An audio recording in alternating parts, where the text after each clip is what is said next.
Iran കൈമാറിയ മറുപടി തള്ളി US പ്രസിഡന്റ് ഡൊണാൾഡ് ട്രംപ്. ഇറാന്റെ പ്രതികരണം തീർത്തും അസ്വീകാര്യമെന്ന് ട്രംപ്. പിന്നിട്ട 47 വർഷമായി ഇറാൻ അമേരിക്കയെ കളിപ്പിക്കുകയാണെന്നും ഇനിയും അത് അംഗീകരിക്കാനാകില്ലെന്നും ട്രംപിന്റെ മുന്നറിയിപ്പ്. ഇറാനെതിരെ തുടർ നടപടി സംബന്ധിച്ച് ട്രംപ് ഭരണകൂടം കൂടിയാലോചന തുടങ്ങി. ഇസ്രായേൽ പ്രധാനമന്ത്രിയുമായി ട്രംപ് സംസാരിച്ചു. ആക്രമിച്ചാൽ ശക്തമായി ചെറുക്കുമെന്ന് ഇറാൻ ഇപ്പുറത്ത് നിലപാടെടുക്കുന്നു. ഇറാനുമായി ചർച്ച നടത്താനുള്ള ഉത്തരവാദിത്വം തനിക്ക് മാത്രമെന്നും ട്രംപ്. MC നാസർ വിശദാംശങ്ങളുമായി. MC റീസെന്റ്, അതായത് ഏറ്റവും ഒടുവിലത്തെ ഡെവലപ്മെന്റുകൾ, വീണ്ടും സാഹചര്യം വഷളാകുന്നതിന്റെ സൂചനകളുണ്ടോ?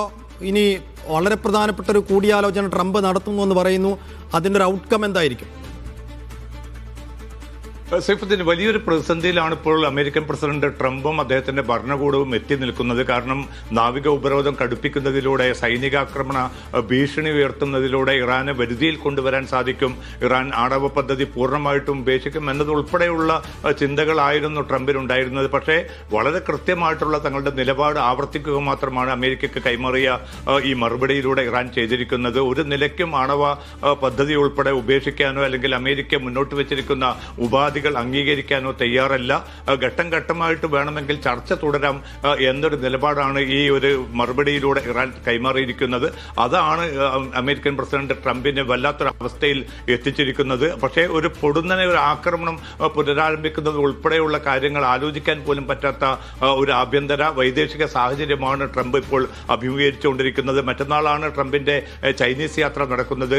ഷി ജിൻപിങ്ങുമായിട്ടുള്ള കൂടിക്കാഴ്ച വളരെ നിർണായകമായിരിക്കും. ഇറാൻ വിഷയം എന്തായാലും ഈ ചർച്ചയിൽ പ്രധാന സ്ഥാനത്തേക്ക് വരുമെന്ന് കൂടിയാണ് ഇപ്പോൾ വൈറ്റ് ഹൗസ് വ്യക്തമാക്കുന്നത്. അങ്ങനെയാണെങ്കിൽ ഇറാന് നൽകുന്ന സൈനികവും ഇന്റലിജൻസ് സഹകരണവുമായിട്ടുള്ള ആ ഒരു ബന്ധം പൂർണ്ണമായിട്ടും ഉപേക്ഷിക്കണമെന്ന് ഷി ജിൻപിങ്ങിനോട് ട്രംപ് ആവശ്യപ്പെടും.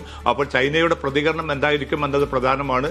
എന്തായാലും പെട്ടെന്നൊരു ആക്രമണം നടത്തുന്നതിന് പകരം നിലവിലുള്ള നാവിക ഉപരോധം വിപുലപ്പെടുത്തുന്നത് ഉൾപ്പെടെയുള്ള പതിവ് നീക്കങ്ങളും അതോടൊപ്പം തന്നെ ഭീഷണിയും ആവർത്തിക്കുക എന്നതിനപ്പുറം പൊടുന്നനെ ഒരു ആക്രമണം പുനരാരംഭിക്കാൻ സാധ്യത കുറവാണെന്നാണ് അമേരിക്കൻ മാധ്യമങ്ങൾ വ്യക്തമാക്കുന്നത്. അതേസമയം ഇസ്രായേൽ പ്രധാനമന്ത്രി നെതന്യാഹു ഇന്നലെ ടെലിഫോണിൽ ട്രംപുമായി സംസാരിച്ചിരുന്നു.